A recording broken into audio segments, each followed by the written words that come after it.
வணக்கம். செல்வகுமாரின் தமிழர்கள் வாழக்கூடிய உலக நாடுகளுக்கான சர்வதேச வானிலை ஆய்வறிக்கை 2025 ஏப்ரல் 20 ஞாயிற்றுக்கிழமை மாலை நிலவர ஆய்வறிக்கை இந்திய நேரப்படி மாலை 6 மணிக்கு பதிவு செய்யப்படுகிறது. முதல்ல இந்தியாவையும் பார்ப்போம். முதல்ல தமிழ்நாட்டுக்கென்று தனியாக ஒரு வானிலை அறிக்கை சமர்ப்பிக்கப்பட்டிருக்கிறது. இந்தியாவை பார்த்தீங்கன்னா வங்கக்கடல், அரபிக்கடல், குமரிக்கடல் முக்கடலிலும் இருக்கும் காற்று உயரழுத்த காற்று. கர்நாடக தரைப்பகுதிகள் தொடங்கி கர்நாடகா, ஆந்திர பிரதேசம், தெலுங்கானா, மகாராஷ்டிரா, மத்திய பிரதேசம், டெல்லி வரைக்கும், ஏன் ஒடிசா மற்றும் சத்தீஸ்கர் வரைக்கும் கூட கடுமையான வெயில் 44 டிகிரி செல்சியஸ் சுமார் 110 டிகிரி ஃபாரன்ஹீட் வரைக்கும் உயர்ந்திருக்கிறது. இந்தியாவோட தமிழ்நாடு தவிர்த்த பிற வட மாநிலங்களில் மிக குறைந்த வெப்பம்னா கேரளாவில் தான் பதிவாகிருக்கு. அதுக்கு அடுத்தபடியே வடகிழக்கு மாநிலங்கள், அடுத்தடுத்து தமிழ்நாடு தான். இப்போ தமிழ்நாடு அதாவது கேரளாவுக்கு அடுத்தபடியே வடகிழக்கு மாநிலங்கள், அடுத்து தமிழ்நாடு தான் வெப்பம் குறைஞ்சிருக்கு. இப்போ தமிழ்நாட்டிலே உங்களால் இந்த வெப்பம் தாங்கலன்னா 100 டிகிரிக்கு 102 103 தான் இருக்குது தமிழ்நாடை பொறுத்த வரைக்கும். அதுவும் 103ங்கிறது ஒரு சில இடங்களில் இருக்குது. பெரும்பாலும் புழுக்கம் அதிகமாக இருக்குது. நம்ம எல்லாம் விட அதிக வெப்பம் இருக்கக்கூடிய மாநிலங்கள் கர்நாடகா, ஆந்திர பிரதேசம், தெலுங்கானா, மகாராஷ்டிரா, மத்திய பிரதேசம், உத்தரப்பிரதேசம், சத்தீஸ்கர், பீகார், ஜார்க்கண்டு, டெல்லிக்கு கூட 105 டிகிரி ஃபாரன்ஹீட்ல. ஆக ஸ்வெட்டர் போட்டு இருக்கக்கூடிய இடமெல்லாம் இப்போ ஏசி இல்லாமல் இருக்கக்கூடிய முடியாத அளவுக்கு வெயில் வாட்டி வதைக்கிறது. ஆகவே அந்த அளவிற்கு வெயில் இப்போ இதனால என்ன ஆகியிருக்குன்னா உயரழுத்த காற்று வட இந்திய நிலப்பகுதியை நோக்கி திரும்பி இருக்கு. தமிழ்நாடு ஊடாக, கேரளா ஊடாக, கர்நாடகா, ஆந்திர பிரதேசம், தெலுங்கானாவில், மகாராஷ்டிராவில் கொண்டு போய் குவிக்கிறது. ஒடிசா, சத்தீஸ்கர், மேற்கு வங்க பகுதிகளில் போய் காற்று குவிதலை ஏற்படுத்தி அங்கே இடிமழை பொழிவை ஏற்படுத்துகிறது. தமிழ்நாட்டில் இப்போ பார்த்தீங்கன்னா சிவகங்கை மாவட்டத்திற்கும் தெற்கே, மதுரை மாவட்டத்திற்கு, விருதுநகர் மாவட்டத்தின் ஒட்டுமொத்த பகுதி, தேனி மாவட்டத்திற்கு, தூத்துக்குடி மாவட்டம் வடமேற்கு, தென்காசி மாவட்டம் வடக்கு, இந்த இடத்துல மட்டும் மழை. அடுத்தது நீலகிரி மாவட்டம், அடுத்தது ஒசூர், கிருஷ்ணகிரி மாவட்டம், வேறு இடங்களில் எல்லாமே இங்கே மழை இல்லை. தமிழ்நாட்டில் எல்லா மழையும் கேரளாவிலையும், கேரளாவை விட கர்நாடகாவில் பரவலாக இடிமழை வெளுத்து வாங்குகிறது. மிக மோசமான இடி மின்னல், சூறைக்காற்று கர்நாடகாவில், தெலுங்கானாவிலையும், ஆந்திர பிரதேசத்திலையும், ஒடிசாவில், சத்தீஸ்கரில் சூறைக்காற்றுடன் இடி மின்னலுடன் மழை பொழிந்து வருகிறது. இது உயர்ந்த வெப்பம், அதிக வெப்பம் காரணமாக உயரழுத்தத்திலிருந்து வரக்கூடிய காற்று வெப்பமடைந்து நீராவியை உள்ளே கொண்டு போய் வெப்பமான இடத்துல நீராவி உள்ளே போகும் பொழுது, நிரப்ப போகும் பொழுது இருகாற்று சந்திப்பை ஏற்படுத்தி இடிமழை பொழிவை சூறைக்காற்றுடன் ஏற்படுத்துகிறது. சூறைக்காற்று எப்படி ஏற்படுதுன்னா ஒரு இடத்துல மழையாக மேலிருந்து இறங்கும் பொழுது காற்றாக மாறி வெற்றிடத்தை நிரப்புவதற்கு ஓடோடி போகும்பொழுது சூறைக்காற்றாக இருக்குது. இப்போது கர்நாடகா, தெலுங்கானா, ஆந்திர பிரதேசம், மகாராஷ்டிரா, ஒடிசா, சத்தீஸ்கரில் சூறைக்காற்றுடன் மழை பொழிந்து வருகிறது. அடுத்தபடியாக இடி மின்னல். இப்போ அடுத்தது உலக நாடுகளை பார்ப்போம். ஒட்டுமொத்தம் அமெரிக்காவை பார்ப்போம். அமெரிக்காவை பார்த்தீங்கன்னா கடுமையான இடி மின்னலுடன் மழை அமெரிக்காவில் தற்பொழுது. சரியாக சொன்னீங்கன்னா ஒன்றன் பின் ஒன்றாக கனடாவிலிருந்து புயல் தான், பனி புயலாக இருப்பது அமெரிக்காவுக்குள் நுழையும் போது மழை புயலாக மாறுது. மாறி கனமழை பொழிவு. இப்போ எங்கெங்கெல்லாம் பாருங்க மழை. சான் ஆண்டோனியோ பகுதி, அடுத்தது ஆஸ்டின், கனமழை, இடியோட மழை. இந்த பகுதி எல்லாமே அமெரிக்காவோட பெரும்பாலான பகுதி. ஓக்லஹோமா சிட்டி இடிமழை பொழிவு, சூறைக்காற்றுடன் இடிமழை பொழிவு. சரியாக சொல்லப்போனால் ஒட்டுமொத்த அமெரிக்காவோட மத்திய பகுதியில் இடிமழை பொழிவு தொடங்கியிருக்கு. இந்த இடிமழை பொழிவு அப்படியே கிழக்கு நோக்கி, அதாவது அட்லாண்டிக் பெருங்கடல் பகுதியை நோக்கி நகர்ந்து வரும்.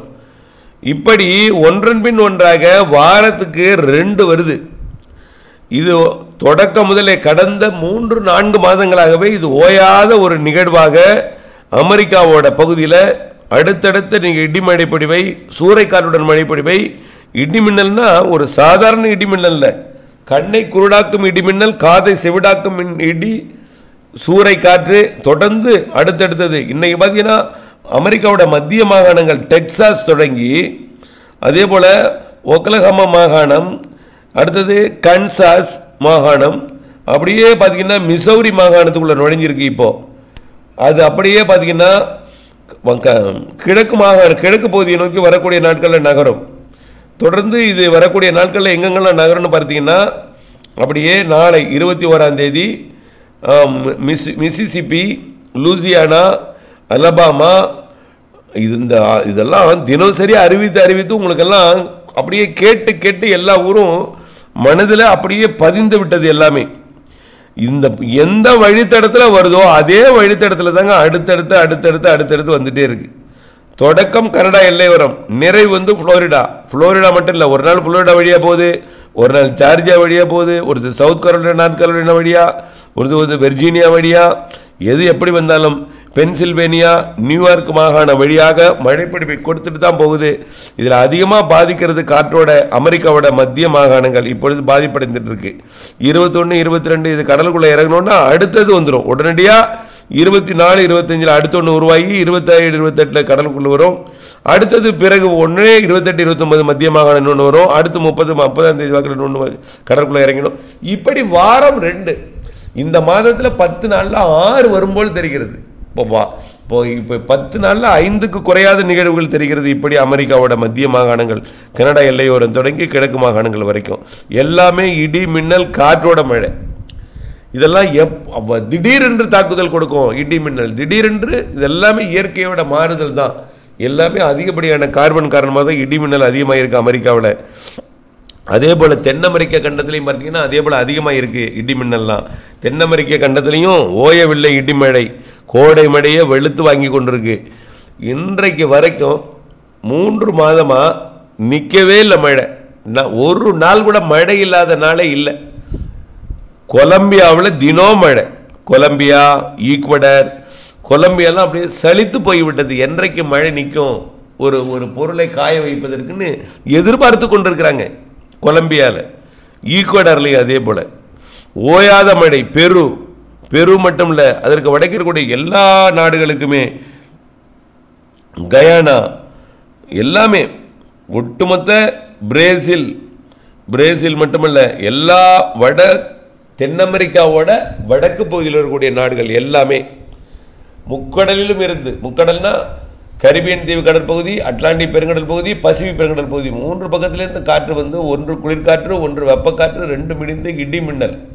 கொலம்பியாவில் இடி, மின்னலால் பலர் உயிரிழந்திருக்கிறாங்க. இது வரைக்கும் அவ்வளவு இருக்கு. சூறைக்காற்று, இடி, மின்னலால் உயிரிழப்பை ஏற்படுத்தும் அளவிற்கு பாதிப்பை ஏற்படுத்தி கொண்டிருக்கிறது. அது மட்டும் இல்லாமல் அட்லாண்டிக் பெருங்கடலிருந்து வரக்கூடிய இது பார்த்தீங்கன்னா இந்த பக்கம், அதாவது உருகுவேலாம் தொடர்ந்து மழை பொழிந்து கொண்டிருக்கு. அடுத்தபடியாக பார்த்தீங்கன்னா இந்த நிகழ்வு அமெரிக்காவிலேருந்து அது கடலுக்குள்ளே இறங்கி அட்லாண்டிக் பெருங்கடலில் இறங்கி அது அப்படியே பார்த்தீங்கன்னா அதாவது கிரீன்லாந்துக்கு போகுதும், இல்லைன்னா அது யுனைடெட் கிங்டம், அயர்லாந்து அல்லது யுனைடெட் கிங்டம் பகுதியாக போகும். பெரும்பாலும் அது ஸ்பெயின் மற்றும் போர்ச்சுகல் வழியாக மத்திய தரைக்கடல் பகுதியாக மேற்கத்திய இடையூறாக வரும். ஆனால் மேற்கத்திய இடையூறாக வருவது நேரடியாக இமயமலையோட காஷ்மீர் பகுதிக்கு, காஷ்மீருக்கு வடக்கே தான் போகுது. இமயமலையை ஒட்டிய சீனாவை எல்லை ஓரமாக போயிட்டுருக்கு. அதனால் இமயமலைக்கு வந்து இந்த மேற்கத்திய இடையூறால் பெரிய பாதிப்பு இல்லைன்னா கூட இமயமலைக்கு மழை பிடிப்பை கொடுத்துட்ருக்கு. காஷ்மீருக்கும் இமயமலையில் மலை சிகரங்களில் நல்ல மழை பிடிப்பை கொடுத்து கொண்டிருக்கு மேற்கத்திய இடையூறு.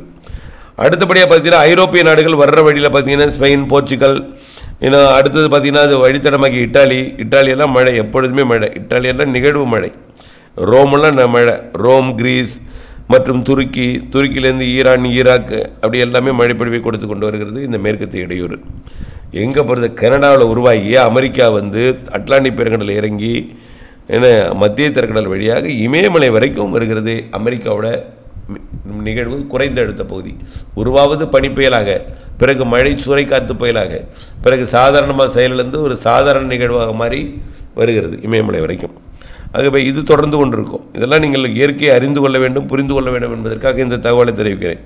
அடுத்த ஆஸ்திரேலியா பாருங்கள். ஆப்பிரிக்கா கண்டத்தை பொறுத்த வரைக்கும் தற்பொழுது ஆப்பிரிக்காவில் உகாண்டா மற்றும் கென்யா, டான்சானியா பகுதிக்கு தான் நல்ல மழை. எத்தியோப்பியாவுக்கும் சோமாலியாவுக்கும் மழை தொடங்கியிருக்கு. எத்தியோப்பியாவுக்கும் சோமாலியாவுக்கும் மழை தொடங்க போகுது. உகாண்டா மற்றும் கென்யா, டான்சானியா மற்றும் ஜாம்பியா, மொசாம்பிக்கு வடக்கே எத்தியோப்பியா வரைக்கும் இடைப்பட்ட பகுதியில் மழைப்பொழிவு, கிழக்கு ஆப்பிரிக்க பகுதியில் மழைப்பொழிவு தொடங்கியிருக்கு. ஆனால் தொடர்ந்து பெய்யல, விட்டு விட்டு விட்டு விட்டு விட்டு விட்டு அவ்வப்பொழுது மழை இருந்து கொண்டே இருக்கும். மழையும் வெயிலும் குளிரும் வெயிலும் எல்லாமே கலந்த வானிலையாக இருந்து கொண்டிருக்கு. அங்கோலா, காங்கோ, மறுபடியும் Tanzania, Kenya, Uganda, Ethiopia, Sudan, south சூடானுக்கும் மழை இருக்குது, பெய்து கொண்டிருக்கு. இது பெரிய பாதிக்க மழை இல்லைன்னா கூட மழை இருந்து கொண்டே இருக்கும். மழையும் இருக்கும், வெயிலும் இருக்கும், இடி மின்னலும் இருக்கும், மாறி மாறி இருந்துகிட்டே இருக்கும். இது நிறைவடையாது இப்பொழுதைக்கு. அடுத்து பருவமழையாக மாறி இருந்துகிட்டே இருக்கும் தொடர்ந்து. அந்த குறிப்பாக உகாண்டா சுற்றுவட்டார பகுதி, அது தென்னாப்பிரிக்காவுக்கே முடியலை மழை, சவுத் ஆப்பிரிக்காவுக்கே இன்னும் பருவமழையே நிறைவடையலை, அங்கேயும் மழை இருந்துகிட்டே இருக்கும், இன்னும் இருக்க போகுது. அடுத்தது இது போனாலும் குளிர்கால மழை பொழிவாக எப்படி ஐரோப்பாவில் பொழிஞ்சிட்டு இருக்கோ அதே போல் ஆப்பிரிக்காவில் பொழிஞ்சிட்டு இருக்கும். இதுக்கெல்லாம் ஒரு முடிவு கிடையாது. இந்த வருஷம் 2025 மழைக்கு இதுதான் காரணம்னு இல்லை, ஏதாவது ஒரு காரணத்தை வைத்து அதுக்கு சாதகமாக இயற்கை அமைந்து விடுகிறது. மழைப்பொழிவுக்கு ஏற்ற வெப்ப குளிர்காற்று சந்திப்பை ஏற்படுத்துகிறது.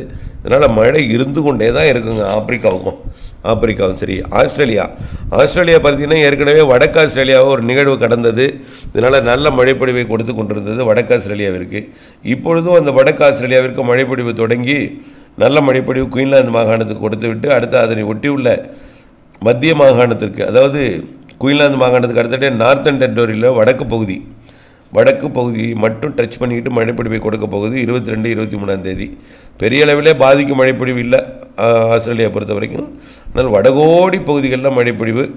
அடுத்தபடியாக பார்த்திங்கன்னா நியூசிலாந்துக்கு மழைப்பொழிவை கொடுக்கக்கூடிய நிகழ்வு வருதுன்னு சொன்னேன்.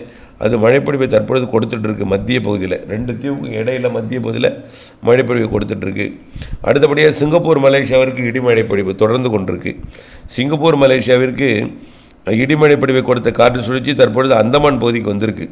இந்த காற்று சுழற்சி தான் வரக்கூடிய நாட்களில் அது அப்படியே இலங்கைக்கு தெற்கு புறமாக நிலநடுக்கோட்டில் பயணிக்க போகுது. ஆனால் இருந்தாலும் ஒரு வீக்காக தான் வரும். அதனால தான் கிழக்கு காற்றாக வரக்கூடிய முதல் வாரத்தில் 1, 2, 3, 4 தேதிகளில் வரப்போகுது. அது இப்பொழுது சிங்கப்பூர் மலேசியா பகுதியில் நீடித்து கொண்டிருக்கு. அங்கே இடிமழைப்பொழிவை கொடுத்து கொண்டிருக்கு. சிங்கப்பூருக்கு கூட எப்பொழுதாவது தான் கொடுக்கும், அது ஒரு சின்ன பகுதி. ஆனால் மலேசியாவில் பரவலான இடிமழைப்பொழிவு கொடுத்துட்ருக்கு. இந்தோனேஷியாவில் பரவலான இடிமழைப்பொழிவு, அவ்வப்பொழுது சிங்கப்பூருக்கும் மழைப்பொழிவு, சிங்கப்பூருக்கு வெயிலுக்கு இடையே மழைப்பொழிவை கொடுத்துட்ருக்கு. பெரும்பாலும் இந்த ஆண்டு கோடை மழை Singapore, Malaysia, Thailand, Indonesia, Brunei எல்லாமே நல்ல மழைப்பொழிவு இந்த கோடையில் வரக்கூடிய ஜூன் வரைக்கும் நல்ல மழைப்பொழிவை கொடுக்கும் என்பதில் மாற்றமில்லை. தொடர்ந்து வானிலை அப்டேட்ஸ் இணைந்திருங்கள், திட்டமிட்ட பணி செய்திருங்கள். நன்றி.